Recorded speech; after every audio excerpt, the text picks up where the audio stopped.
अस्सलाम वालेकुम। उम्मीद करती हूँ कि आप सब खैरियत से होंगे। बेटा आज जो चैप्टर नंबर 2 एटॉमिक स्ट्रक्चर का हमने टॉपिक स्टार्ट करना है वो है प्रॉपर्टीज़ ऑफ फंडामेंटल पार्टिकल्स।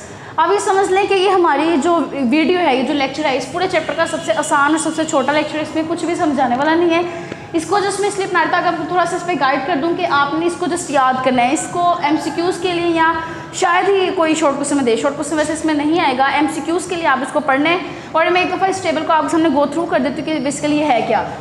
तो हमारे पास है फंडामेंटल पार्टिकल्स। तो बेटा फंडामेंटल पार्टिकल्स हमारे पास एटम में 3 है। एक है इलेक्ट्रॉन, एक हमारे पास है प्रोटॉन और एक हमारे पास क्या है, neutron. These are 3 fundamental particles of the atoms.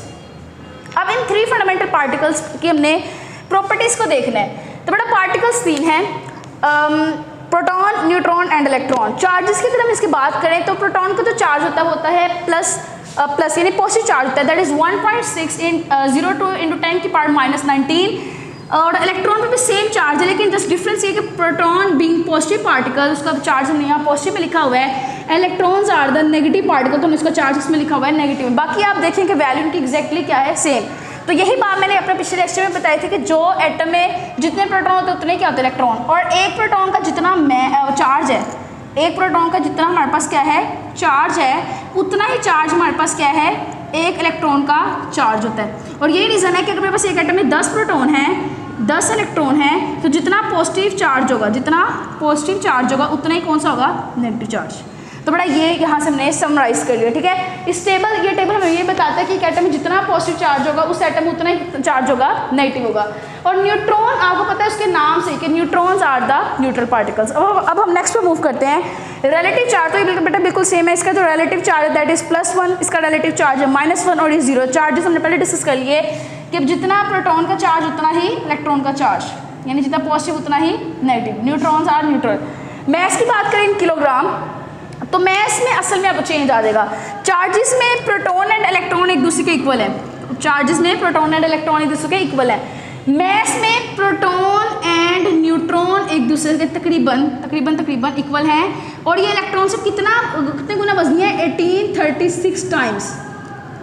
तो ये MCQs वगैरह के लिए, या तो आपको बेटा ये एग्जैक्ट वैल्यू MCQs में आएगी। प्रोटॉन का मैस बता दो kg में, इलेक्ट्रॉन का मैस बता दो न्यूट्रॉन का, तो आपको एग्जैक्ट वैल्यू आ जाएगी।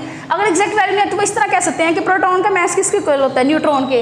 और इन दोनों का जो मैस है ये ऑलमोस्ट इक्वल होता है, ऑलमोस्ट, ठीक है बेटा।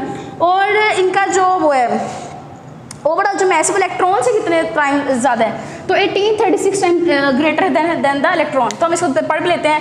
प्रोटॉन जो है 1.6726 × 10⁻⁻27 है, और जो न्यूट्रॉन है वो भी हमारे पास ये -27 है।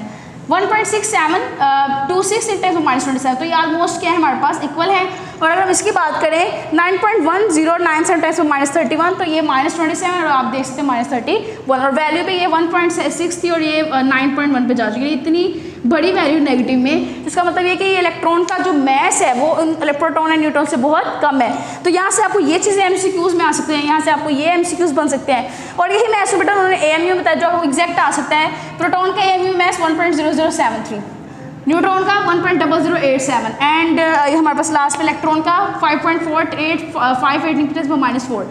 आप यहाँ से ये भी देख सकते हैं कि मैंने यहाँ पे भी वर्ड यूज़ किया था ऑलमोस्ट इक्वल है। आप देखें AMU में 73 और 87 है, थोड़ा सा डिफरेंस होता है, काफ़ी पॉइंट्स के बाद 0 0 बार डिफरेंस है, इतना कंसिडर नहीं होता। तो हम यही कहते हैं कि प्रोटॉन एंड न्यूट्रॉन का मैस ऑलमोस्ट इक्वल है, जबकि इलेक्ट्रॉन का जो मैस है वो उनसे 1836 टाइम्स क्या है, कम है। और इसकी वजह से यही रीज़न है कि इलेक्ट्रॉन्स की जो प्रॉपर्टी है, जो स्पीड ऑफ मूवमेंट है, वो सारी जो है वो प्रोटॉन एंड न्यूट्रॉन से क्या है, बहुत ज़्यादा डिफरेंट है। तो ये इस टॉपिक के अंदर जस्ट आपने MCQs के लिए जस्ट मैंने कि लाइक एक टॉपिक हम पढ़ रहे हैं, एक चैप्टर हम पढ़ रहे हैं, तो हम इसको ज़्यादा सीक्वेंस से पढ़ते जाएँ। तो मैंने इस पर आपको जस्ट लेक्चर दिया है, इसमें छोटी छोटी बातें आपको पता होनी चाहिए और आपके MCQs कवर हो जाएंगे। तो नेक्स्ट लेक्चर में हम अपना atomic emission spectrum and atomic absorption spectrum पढ़ेंगे। वो थोड़ा लाइक टॉपिक जो है वो ज़्यादा एक्सप्लेन करने वाला है, तो आपने उसको पढ़ने से पहले अपना अच्छे से माइंडसेट बनाना है और कोशिश कीजिए एक दफ़ा बुक को रीड कर लें ताकि आपको पहले बुक की वर्डिंग समझ आ जाए, देन हम उस टॉपिक को स्टार्ट करेंगे। खुदा हाफिज़।